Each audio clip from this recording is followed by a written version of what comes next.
Hello, everyone. I'm Michelle Rowan with Franchise Business Review, and today I get the pleasure of speaking with some folks from the Right at Home franchise system. So I want to start with just a little background on Right at Home. They started the business, non-medical senior care. They started the business in 1995 and started franchising in 2000. So when we look at senior care and the need for caring for our seniors, there's a growing need for that across our country, and it's estimated that nearly 84 million Americans over the age of 65 will need this type of care by 2050. So most people want to stay in their homes. They don't want to be displaced. And so that is where Right at Home comes in with their services. They're an in-home care service. They provide it by the franchisees and their staff of caregivers to make aging in the house possible for their clients and for their families. So I am excited today to talk with Jen Cheney, who is the Vice President of Franchise Development for the corporate team. We have Michelle Rankine, who is a franchisee with 3 territories. She has been in the system for over 10 years. And we have Renee Concialdi, doing my best here, franchisee for over 9 years, also with 3 territories. And they both purchased existing businesses, which I think can also offer us a lot of perspective as we start talking. So thank you all for joining us. And before we start our conversation, I just want to toot your horn a little bit because Right at Home has been on our Franchisee Satisfaction Awards, which is based purely on franchisee feedback and how they feel that they're being supported by the franchisor, the corporate team. And they have been a winner for over 15 years. They are a member of our Hall of Fame, which is for all brands that have done this consistently over 10 years.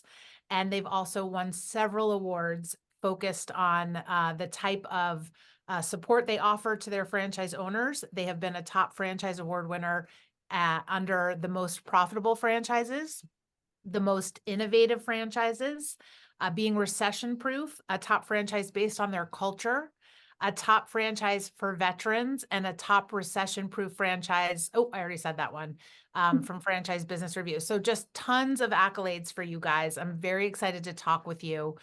So thank you so much for being here. I want to start with Jen. Let's start with you as far as who are you looking for to be the next Right at Home franchisee? What makes them a great fit for your brand and for the service that you offer? Yes. Okay, first of all, I'm just beaming with pride at all of the awesome things that you just said. It makes me love my job and love what I do. So thank you for bringing all those things up. But to answer your question, the type of person that we are looking for, obviously, there's the general, financial qualifications. You have to be financially qualified, have to have a certain amount of liquid capital in order to, be financially qualified to purchase a Right at Home franchise. But a much bigger piece and something that's very important to me, very important to Right at Home, is that you have something that I call a compelling reason. So you have to have a passion for care. You have to have a passion for seniors. You have to have this drive to do something that's meaningful, that has an impact on someone's life. Perhaps you're working in a role right now where those things are missing, and you're looking to become an entrepreneur in a business that's rewarding in so many ways. So if that piece is missing, then most likely we're not a good fit for you. There may be a franchise out there for you, but if you've got that in you and that's really what you're looking for, Right at Home is going to be a fantastic fit for you. Yeah. And you can't coach passion. So I love Yeah. that. Yeah. So let's start with to give people a sense. I'm going to start with you, Renee. What were you doing before you came in to be a Right at Home franchisee? What was your background? And then I also want you to answer, and then we'll go to Michelle. Why did you pick Right at Home? What was the compelling reason that they were the right fit? Were you looking at other franchises, or was it this specific business? Just tell us about that experience of finding it. Well, thank you, Michelle. I'm happy to share that. So, I ended a long 20+ year career in corporate America and learned a lot of great executive skills that helped me. And then I had the chance to pick my next career and worked with a business broker who then did like a profile on me. He did all kinds of, interviewing and tests. And so he came up with, here's some options that I think are the great fit for you and your skills. And when he said, of the three, he mentioned Right at Home first. Like I knew when he said Right at Home that was the right fit because of my personal story, but I went through the process of evaluating all three. And why I picked Right at Home was the compelling story that Jen talked about, my personal story, but also the high level of professionalism that Right at Home demonstrated to me through that journey. And Jen's nodding because she knows this really well, but that journey, they kept lockstep with me as I was going through the process. I wanted to go through that and get to the end and find out where I was meant to be. And Right at Home, lockstep just kept up with, every step I was taking as I was going through the evaluation process. My personal story, in addition to my executive experience, which has helped me tremendously, as an entrepreneur, is I've been a family caregiver since I was a young girl. So my compelling story is my mom had a disability, and through my entire life, and even more so at the end, while we provided our Right at Home caregivers as my mom declined and passed away last year, I got to be a part of her journey through support and love and help. And so as I picked the next act for my life and my career, it had to be meaningful. It had to be something where I could help others, I could be part of community, and I could also feel that important reward that we feel when we do something good for each other. I like to say when we're out networking, give your loved one the freedom and independence to live in their own home with Right at Home. I love that as part of my elevator pitch. I always say that because it's true. And so I leave you with that as my story and why I ended up here. Awesome. And first of all, condolences to about your mom. I lost Thank my you. father last year, and so have also gone through this, and the caregivers are unbelievable what they do in those homes. And Unbelievable.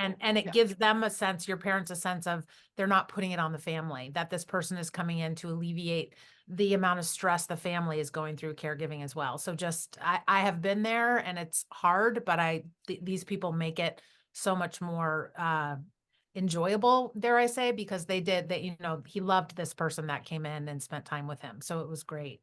If I can Just- add, they yeah. love on our loved ones, which is Yes. wonderful. And so do we. But also, it's a constant state of learning. So I'm a better owner today because of that involvement and that Yeah. continuous learning, not only being, the primary point from my mom, but helping her through that process. We do it with our clients. So I've learned so much through that process that I can help guide, my business, my team, our clients, our caregivers, our office team even better. So I just thought I should add that to it. Yeah. Yeah. It's a very confusing time, especially the first time you go through it. Okay, Michelle, how about you? What were you doing before you found Right at Home, and how did you come into the Right at Home system? Sure. Prior to starting Right at Home, I was the high performance director for the United States Olympic Committee. And one of the sports that I oversaw was USA Judo and USA Paralympic Judo. And at the same time, I was also completing my dissertation for my doctoral degree. And at that time, similar to what Renee was mentioning in regards to a personal experience, my brother was paralyzed in a car accident. And at that time, didn't think I was planning to change careers. But I thought, like many of us as family members, I thought that I could be that caregiver for my brother at bedside during the time when he was in the hospital. And what really happened is what can happen many times as family members is that you really sometimes aren't the best caregiver. I'm going to talk about myself, right? My Yeah. brother also didn't want me as his caregiver, Yeah. okay? So as much as you want to be there as that family member, and you just want to be there, you want to be able to assist. A social worker intervened because my brother and I were like clashing. We just, our personalities were just clashing every day. And she said, "Why don't you hire an agency?" And when we hired that agency, that's when I was like, "Oh wow, I did all the paperwork. I met with the owner came and I did all the paperwork similar to what we do now day to day. And I realized that his background was not home care. And being a, an education person, I was like, oh, you don't have this background and you're doing this field. It left me like with so many questions, like, oh, this is something that you can learn. And in my mind at that time, I was like, oh, this is like nonprofit. I'm like, oh, that sounds fun. I want to help. I was like, oh, we can help people. And literally, I saw the transition in my brother, like within the first week. His caregiver was phenomenal. It uplifted his spirits while I was in the hospital while he transitioned into rehab and learning in a wheelchair. And that piece alone, for me to now step in the role as the family member and not the caregiver, was necessary for my family. Yeah. For my mom, myself, our aunts and uncles, everyone that was trying to come and pitch in, that took away a lot of family stress that was just like around the room all the time, And so that was saving for my family. I will say during that period of time where my brother's accident, it was in Indiana and I didn't live there at the time. So I was traveling back and forth on Southwest. And that's when I saw the ad for Right at Home. I didn't use a Right at Home in Indiana for my brother. And so I was like, let me look into this. And so through the process, especially what Renee mentioned earlier, the professionalism. But I think for me, which was the biggest takeaway about the process, starting with Right at Home, was the fact that we came for Discovery Day. And it was like we were interviewing each other to make sure it was a good fit.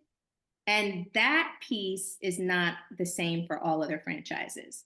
It was more transactional in the sense of, okay, you met the requirement. Do you have money? Okay, check. All right. Are you ready to cut a check today?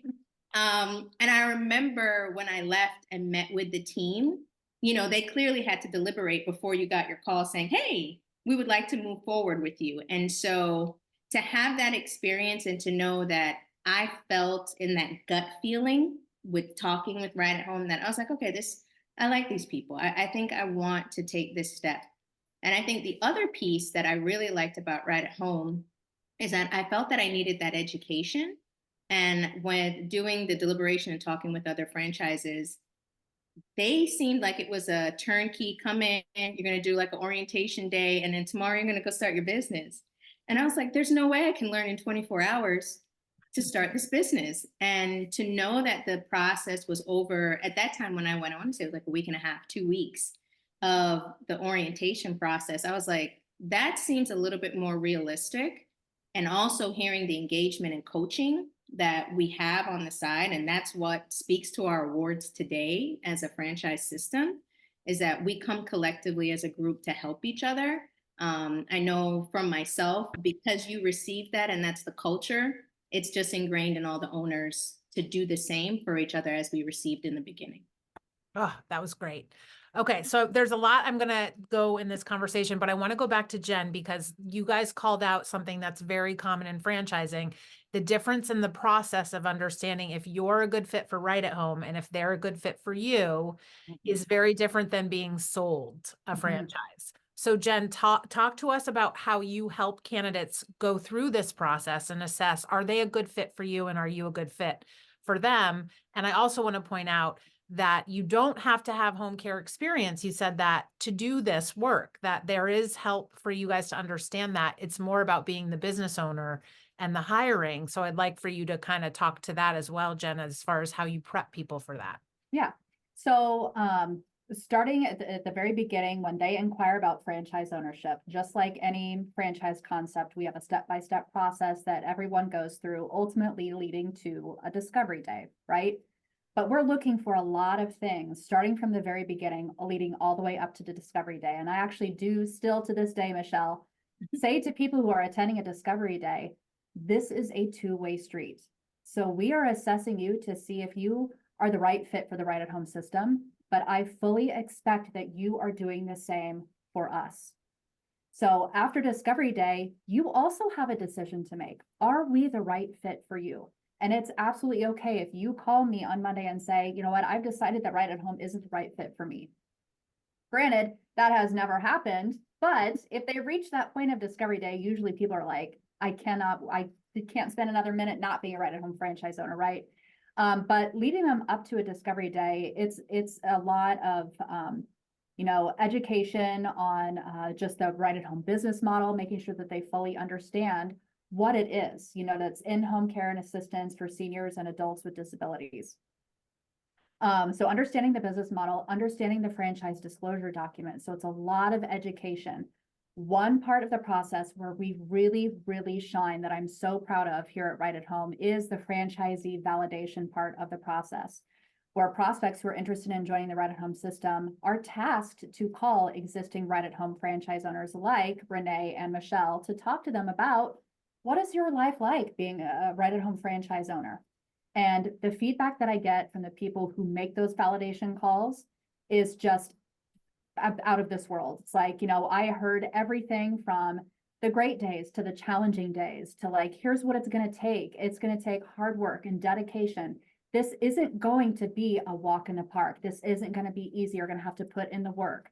But guess what? Here I am many years later, and I'm absolutely loving what I do. So there may be challenging times, but stick with it. You've got the support of the Right at Home system. Not only everybody here at the corporate headquarters that are here to help and support our franchise owners, but also another thing I really love about Right at Home is how close our franchise owners are with each other and how much they have that support from one another.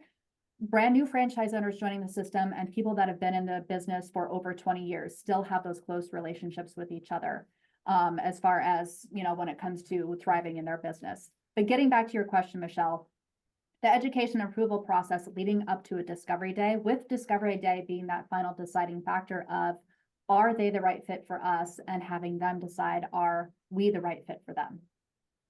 Yeah. And I think what I also love about that is you're doing a really great job, the franchisees and the corporate team, of setting realistic expectations of what it's like to run the business. Yes. Because we always see that that's the, if you promise this dream, if they don't have the right amount of money set aside to cover them until they're not in the red, disaster happens. So you're really setting them up for success from day one by doing that.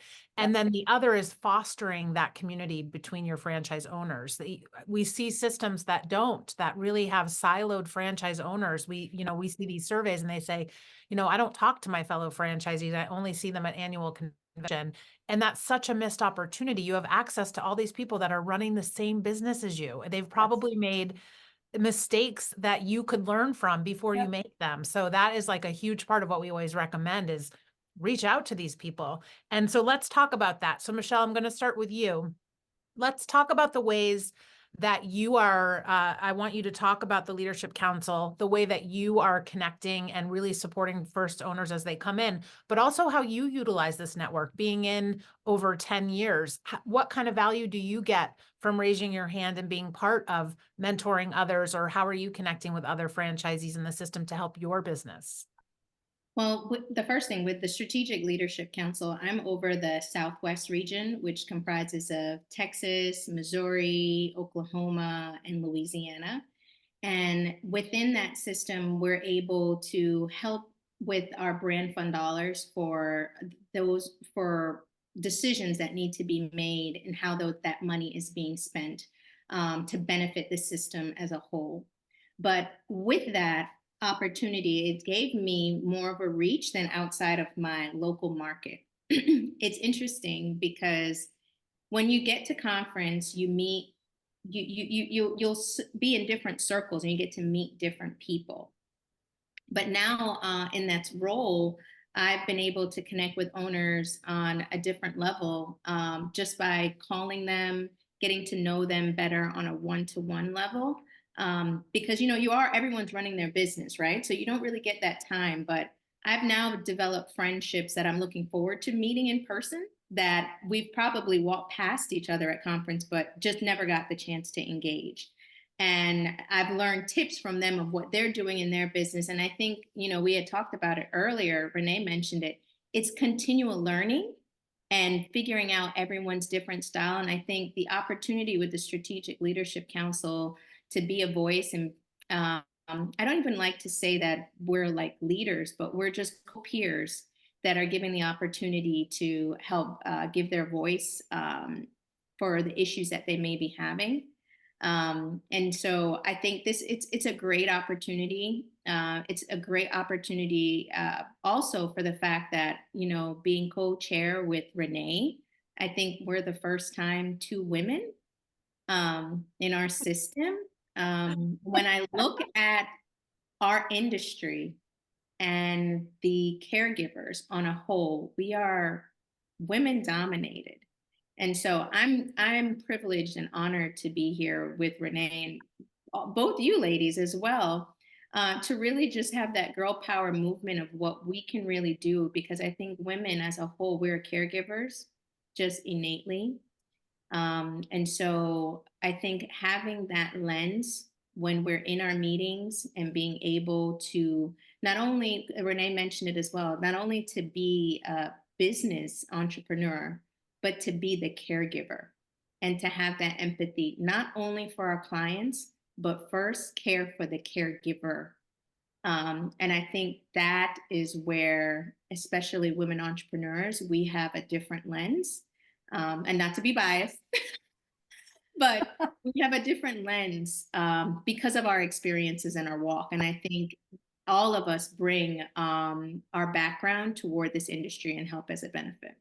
Yeah, and it's great. We need to see more women owning businesses. So I love that there's the opportunity to just build more awareness that it is an option for more women out there.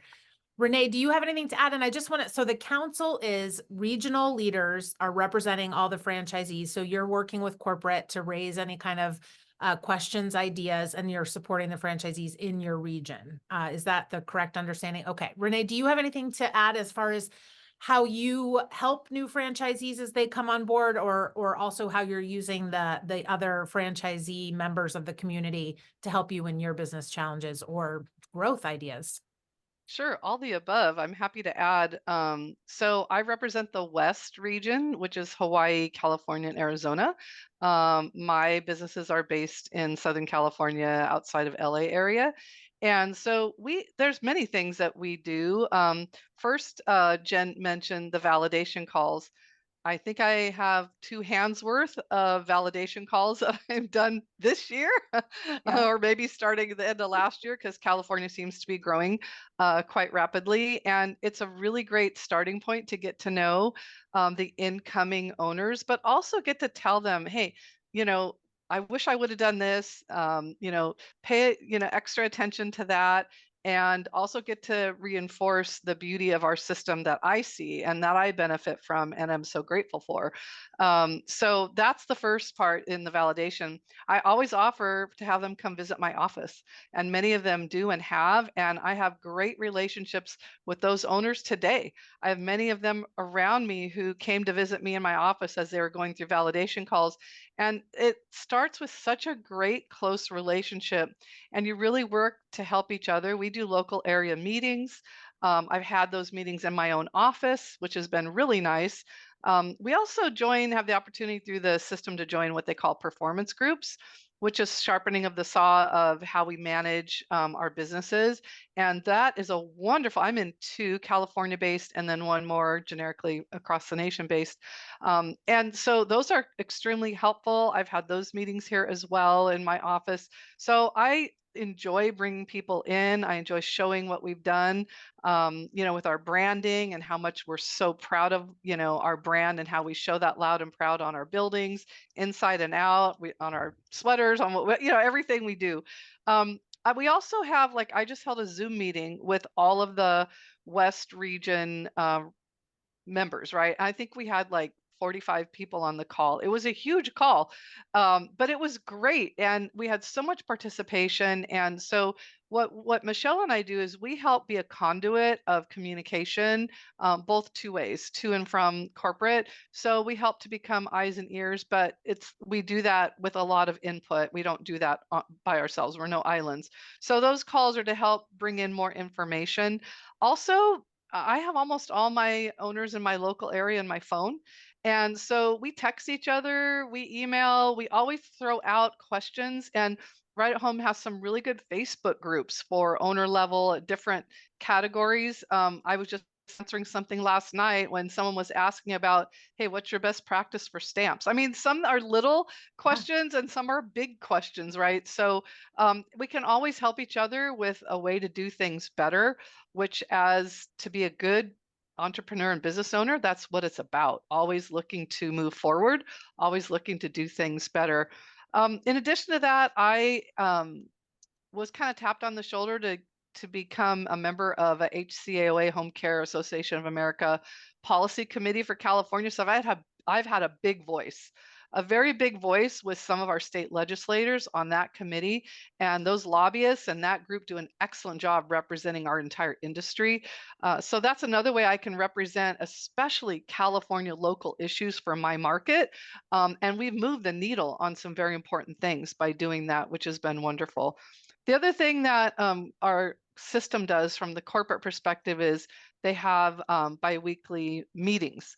They're on Tuesdays, and they offer the entire system a lot of knowledge. And they invite people like myself and Michelle who have best practices to share. And so that's the other thing we can do on a larger platform scale is, stand up, sit up, and have a voice towards whatever the corporate team is hearing is the buzz issue of the quarter, the week, the month, the year. And so they present best practices and tools and tips and software and training and all kinds of things.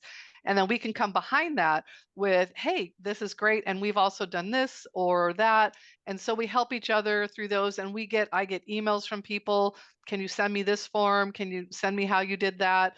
And so corporate does feature those as well, which I think is really supportive to the whole system. That's great. That's great. Okay, Michelle, I'm going to go back to you to start with this. I want to have you both answer this. What kind of impact do you feel with what your businesses are doing that you have in your local communities? Huge impact. With speaking of impact, it starts on so many different levels, right? I think there's just the families that we're servicing, and then the community. I think one of the biggest impacts we've made is that myself, Renee, all of the owners, as we get into this business, you are a subject matter expert, right? You're a SME. And I think that is the most important thing we've done. I know for myself in the community is people are calling me even when it's not home care. They're just trying to navigate the healthcare system that many of us are trying to navigate. And for that alone, outside of home care, that's our reach. We really want to be able to not be the call just for home care. For any need that you have, I can direct you and be that resource. Because I think with Right at Home, they've taught you that culture that we don't work in silos. We're one of the major agencies in healthcare that have to work with hospice work alongside in the hospital, the SNF, the home health. And so once you're in the system and you understand, you can really leverage and help so many people. So I think that's one piece in regards to the local market. But I'll tell you for myself, I've also served on the board for the Texas Can Academies, and I was helpful being on that board for them to start their CNA school. And so, which is a thing for us currently, because we are always looking for caregivers. And so that was a huge impact to be a part of building that curriculum for the Texas Can Academies. And I think just also there's another organization, nonprofit, that I was involved with for 3 years. I've now stepped off that board, but it was it's called the Collin County Alliance for Seniors. And so that was another opportunity where it does caregiving and has grants for those persons that can't afford it. And so it gave me another leverage to be in the community and be another resource. And I think that's our goal, even with Right at Home, is just to make sure we're a resource for the community. So Renee, I'm going to shift the question to you and have you think about this. So franchisees come in and sometimes they might be under the impression that the franchisor will drive all the marketing efforts and drive the business to you. But we always kind of talk about there's a responsibility to the business owner to be in the local communities and not only get people to use you as in your business, but also to keep them coming back or to refer you. So the impact is obvious of what you guys are doing in your community, but how are you involved in your communities and how does that impact your business and helping you grow? So, with everything, you have to have personal relationships. There's so much that corporate can do and that they do, but that's like the top layer. We have to take it down to the local level and we have to live it. We have to live it. It's kind of like I talked about the branding on the building, on my sweater, in the office with my team. We have a ride home car. I mean, wrapped car. I mean, we are very involved in our local chambers. I'm very involved in several charities. Like Michelle, I just finished a 7-year term on the board, ending with the last 2 years as president of a wonderful local charity that actually provides free DME to the community. How did I learn of that charity? I learned it like almost the first month I walked in the door because my office was referring our clients to them all the time. I'm like, tell me more about this business, and learning it was a non-for-profit, a charity. I very quickly became very close with them and helped support them, and they help us. So it definitely helps the community. It helps people in need. And when the word is out about Joe and Renee Concialdi are, the owners of Right at Home, they're in the chambers, they're in the charities, they're going to events, they're sponsoring things, they're helping with things, they're meeting people. Our son is in our business and he just went to several of our Pasadena chamber events and they're all like, say hi to Joe and Renee. It's like you get your name out there, you brand yourself in your community. I feel like you have to give to get. I try to live that model in my life, not to get, but the reward of giving is so high. And like Michelle said, we do become experts in so many ways. I get calls from friends and people that like friends of friends. I had a coach who called me like, hey, I don't live in your area, but I have a friend who needs to talk to figure it. I'm like, send them my way. It's not someone I'm going to do business with, but it's the greater good, right? And so we know all of the companies that can help our clients and our community. And we do become, as Michelle said, really great resources for how to navigate through various problems, which is why I said continuous learning is so important, because I've learned so much more in the last even year about handling the last part of life and the last phases and the last things. And I can even be a better resource to people with those things. So it's you give to get and you give to give, right? So it's really important, and having a real close relationship in your communities is important. That's why we have an office in all 3 of our territories. We're planting seeds in those territories. We have teams, we have staff, we have people who are right there. They're there for the caregivers, they're there for our office, but they're there for the community. And boy, do we show our brand loud and proud. So we're easy to find. Yeah, I love that.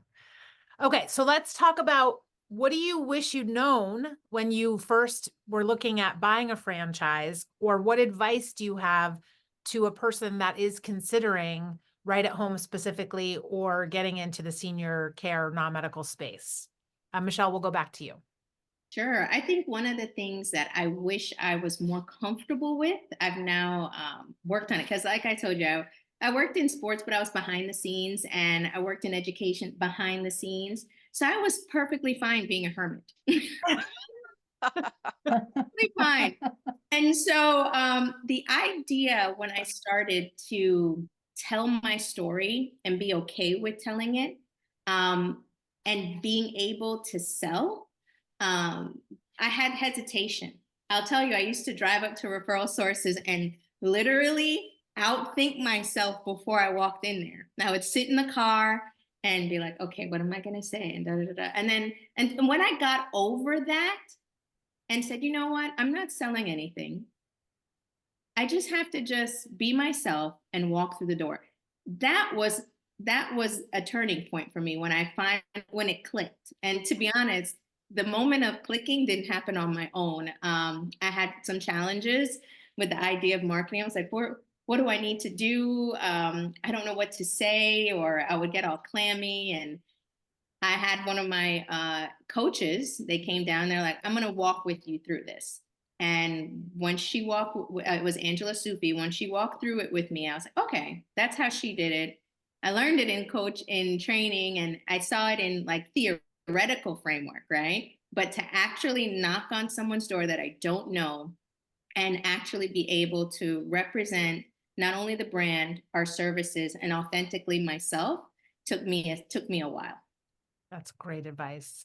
And everyone in your organization is selling. I know it has a bad connotation to it, but if you love what you do and you believe in the value of your product or service, it is exactly what you said. It is an authentic conversation of how can we help you?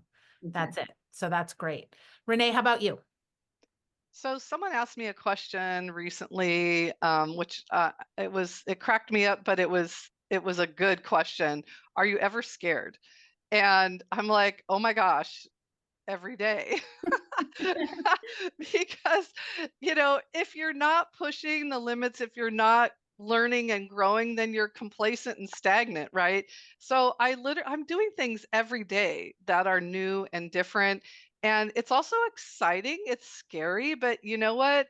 It could be healthy fear. You don't want unhealthy fear. You take the unhealthy fear out of it by doing your research and your homework, and you figure things out and you try things. And like Michelle, when I was first going out and going to my chambers and doing my elevator pitch, I'm like, I don't know what I'm going to say. I was like creating it and writing it, rewriting it, driving in the car and rehearsing it. And so I kind of just rattled it off to you now, but that was through tons of work to Yeah. drive it to the few words that really meant everything to me, right? And that I felt would mean everything to someone I want to help them with their family, right? So there's so many changes in life, and life changes every day.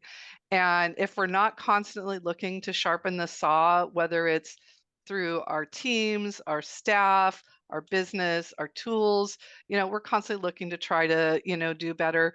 There's lots of competition. There's lots of businesses out there. I don't think they can hold a candle to Right at Home. We have a fabulous system. We have great support throughout the system. They're great owners. The work that Jen and team do to really interview the two-way street, like, are they good for us? Are we good for them? That's so crucial. Like, the owners in my area are amazing. We become really dear friends with so many of them because they're just awesome people, and they really have that spirit, and that their heart is in it. So I hope that answers your question. That's fantastic. Well, and I think that's important because I think sometimes in systems, franchisees can get a little bit territorial.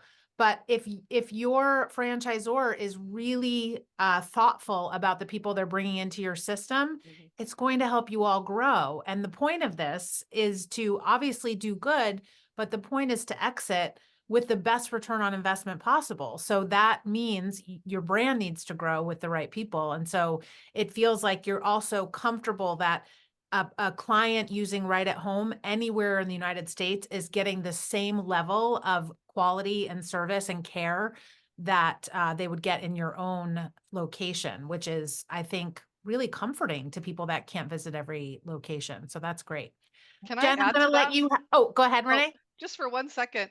We get calls all the time for potential clients looking for business outside of our territory. And almost every time I can say, oh, that's this owner. Oh, that I know them. I can recommend them. They're great. It's wonderful to be able to do that. We have one of our owners right near us who just bought a neighboring territory that's contiguous with us. My husband went out with him, and they went marketing together to kind of help him, because that we had marketed that area before when it wasn't owned, and to help introduce him to certain things. And they both had a great time. They had a lot of fun. They did a lot of great good for each other. And that's the kind of system that we have. We really have wonderful owners. And then our corporate office works super hard to support us. And they are there. And if they don't have the answer, if we don't have the answer, we'll all find it. That's the bottom line. Awesome. Awesome. So Jen, as we wrap up, is there anything else that you want people to know about Right at Home or about your community so that they can learn more information about becoming an owner with Right at Home?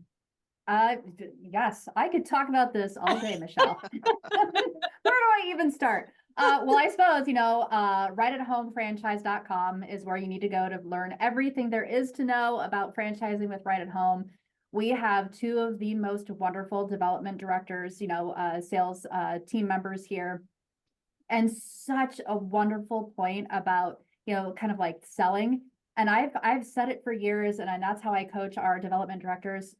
You aren't selling anything. It's really just having a conversation, building a relationship with a potential future right at home owner. They're very passionate about this business. They love what they do. I love what I do. I don't feel like I'm ever selling anything. It's just, let's have a conversation about this amazing opportunity. It may be the perfect fit for you and it may not, and that's okay. But that is such a true statement that I never feel like I have sold anything a single day in my life. It's just, I really love what I do.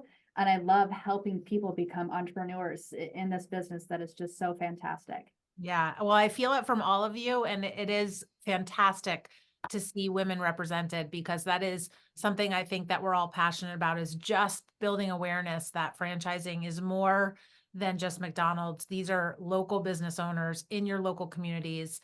Your dollars for the people that you're employing, your caregivers, they're all in your communities. So thank you for all the work that you all do. And it was lovely talking with you all today. Thanks for Thank having you. us.